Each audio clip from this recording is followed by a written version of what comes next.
Bonjour à tous, nous sommes à Saint-Amand, au cimetière, et nous allons vous expliquer la nouvelle politique communale que nous mettons en place pour le traitement des cimetières. Comme vous le savez, en 2022, les produits phytosanitaires vont être totalement interdits, c'est-à-dire les désherbants. Il fallait trouver des solutions, et la solution que nous avons trouvée avec l'organisme Fredon, c'est de traiter les espaces qui étaient désherbés auparavant par la mise en place de végétalisation. Donc nous voilà dans le cimetière de Saint-Amand. Ce cimetière va servir de test pour la nouvelle façon de fleurir les cimetières. Nous allons dans un premier temps traiter qu'un quart du cimetière. Donc on va conserver la partie goudronnée centrale, ne sera pas touchée. Et sur les deux côtés, il y a des zones avec des petits gravillons. Et là nous allons le traiter avec de la fétucovine qui est en fait de l'herbe, une herbe assez fine qui pousse doucement et qui va couvrir l'espace et qui va donc empêcher les mauvaises herbes de pousser. Et du coup on va avoir de la verdure autour de cette allée principale, ce qui va apporter un petit peu de couleur et embellir notre cimetière.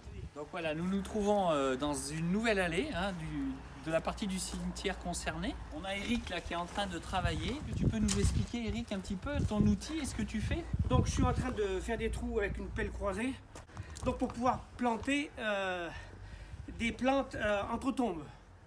Aujourd'hui, on va faire des entre-tombes. Donc je plante à peu près tous les 50 cm à peu près. Hein. Voilà. Donc les pots sont déjà préposés. J'ai plus qu'à faire les trous en face, en fait des pots. Et puis ça va s'étendre. Ça va s'étendre au fil du temps. Hein, et ça va couvrir. Ouais. Et ça va couvrir les entretombes. Et donc voilà, le type de plante que nous allons mettre en entretombe. Le but de ces plantes qui sont exclusivement des vivaces, c'est de couvrir le sol pour empêcher les mauvaises herbes et les mauvaises plantes de pousser.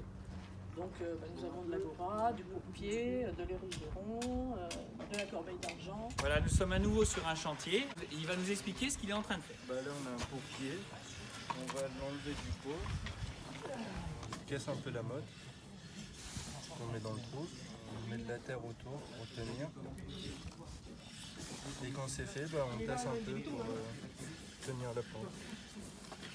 Très bien. Et donc vous allez l'arroser après? Un petit peu. Qu'est-ce qui est prévu pour l'année prochaine avec De ces plantes? multiplier pour en planter Dans d'autres cimetières, voilà, dans d'autres cimetières. dans une autre partie du cimetière, ou peut-être même dans les autres cimetières à Aignes, à Sainte-Eutrope, à Saint-Laurent ou voire à Montmoreau. On essaye d'avoir une logique quand même développement durable. Pour l'ensemble des élus, c'est essentiel, voilà, de préserver aussi notre nature, donc engrais biologique. Donc comme vous pouvez le constater, les pots de fleurs qui se trouvaient entre les tombes et le goudron ont été retirés par les familles. Nous tenons d'ailleurs à les en remercier. Nous voulions vous préciser que ce serait bien que ça reste comme ça le temps que la fétuque pousse.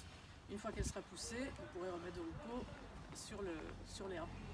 Donc voilà, j'espère qu'on vous a présenté du mieux possible cette nouvelle démarche innovante voulue par les élus de la commune. Pour finir, et c'est essentiel, on tenait à féliciter et à remercier tous les agents de la commune, vous voyez, qui sont en train d'œuvrer. Donc ça leur fait du travail. Hein. Normalement, sur le long terme, ça leur en fera beaucoup moins. Parce que les vivaces, une fois qu'elles sont plantées, on n'a rien à faire. Juste les démultiplier.